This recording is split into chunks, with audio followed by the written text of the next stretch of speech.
రాష్ట్రంలో 38,000 చెరువుల కింద 25.60 లక్షల ఎకరాలు సాగులో ఉన్నాయని, గత 5 ఏళ్ల వైసీపీ పాలనలో చెరువులు ఓ&ఎం కోసం నిధులు కేటాయించలేదని మంత్రి రామానాయుడు చెప్పారు.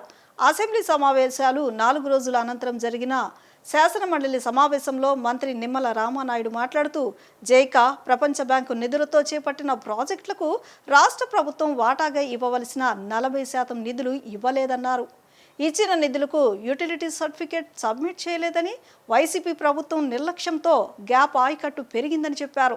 గ్యాప్ ఆయకట్టు తగ్గించడానికి కూటమి ప్రభుత్వం ఓ&ఎం నిధులు కేటాయించి సాగునీరందించేలా చర్యలు తీసుకుంటున్నామని పేర్కొన్నారు.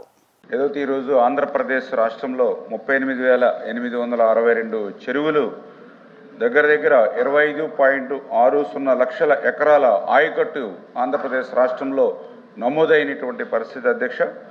వర్షపాతం ఆధారంగా అంటే అత్యల్ప వర్షపాతం ఉన్నటువంటి సంవత్సరంలో 6.81 లక్షల ఎకరాలకు, వర్షపాతం అత్యధికంగా ఉన్నటువంటి సంవత్సరాల్లో 15.34 లక్షల ఎకరాలకు ఆయకట్టుకు సాగు అవుతున్నటువంటి పరిస్థితి అధ్యక్ష ఈ చెరువుల కింద.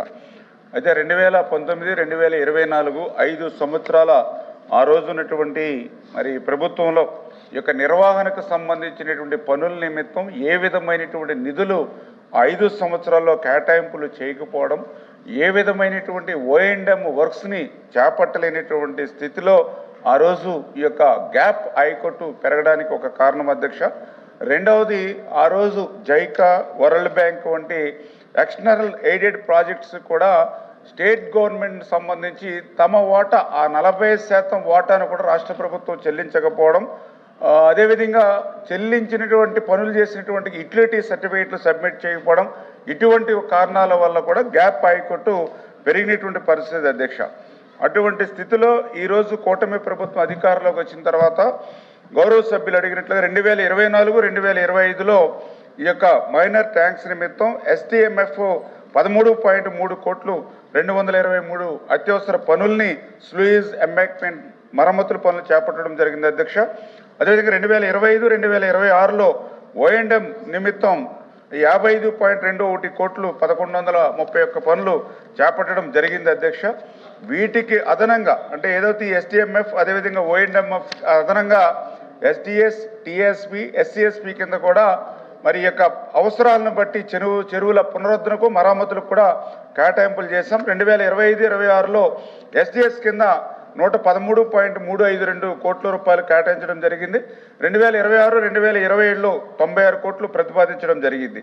అదేవిధంగా టీఏఎస్పీ కింద 2025, 2026లో 2.58 కోట్ల రూపాయలు మరి కేటాయించడం జరిగింది. 2026, 2027లో 4.01 కోట్లు ప్రతిపాదించడం జరిగింది.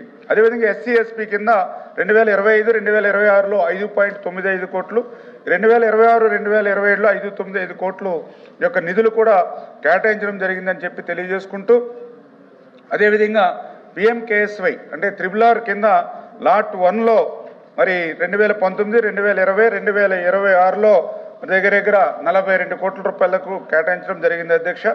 లాట్ 2లో 70.72 కోట్లు, అదేవిధంగా లాట్ 3 RRRలో 2026, 2027 సంవత్సరానికి 299.36 కోట్లు మరి యొక్క ప్రతిపాదనలు 297 పనులకు ప్రతిపాదనలు కూడా పంపించడం జరిగింది అధ్యక్ష. ఈ రకంగా మరి వీటితో RRRతో పాటుగా జైకా యొక్క సహకారంతో కూడా మరి 451 చెరువులకు 273.18 కోట్లు మరి యొక్క నిధులు ఏవైతే ఉన్నాయో మరి వీటిని కూడా 2028 జూలై వరకు కూడా పొడిగించడం కూడా జరిగింది అధ్యక్ష. ఖచ్చితంగా ఈ చెరువుల్లో మరింత సామర్థ్యాన్ని పెంచడానికి మరి ₹1 క్యూబిక్ మీటర్ చొప్పున మట్టి తీసుకోవడానికి అంటే ఆ గ్రామాల్లో ఉండేటువంటి రైతులు కానీ గ్రామాల్లో ఉండేటువంటి మరి అవసరాల దృష్ట్యా 1 క్యూబిక్ మీటర్ కూడా ₹1 లెక్కన తీసుకుని ఆ చెరువుల్ని కూడా మరింత సామర్థ్యాన్ని పెంచేటువంటి విధంగా కూడా మొన్ననే ప్రభుత్వం కూడా జీవో కూడా ఇవ్వడం జరిగింది అధ్యక్ష.